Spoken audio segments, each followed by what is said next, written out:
একটু আমি বিশ্রাম করে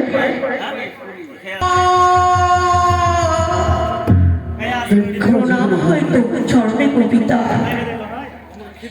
পিতা বলুন পিতা, এই নাও আপনার বস্ত্র। পিতা বলো পিতা, কত হয়েছে কিনা বলেন পিতা।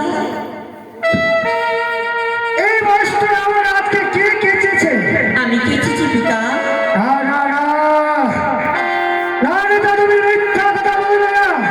না পিতা, বিশ্বাস করো। বিশ্বাস না, যদি পিতা সামনে মিথ্যা যদি বলো, শিবের বস্তুতে তোমাকে ভস্য হয়ে যেতে হবে। হ্যাঁ, না পিতা না। বলো বলো, এই বস্ত্র কে কেচেছে? বলো পিতা। এই বস্ত্রে অনেক কিছু লেখা রয়েছে। ও বলছি। তোমার বোনজি, হ্যাঁ পিতা।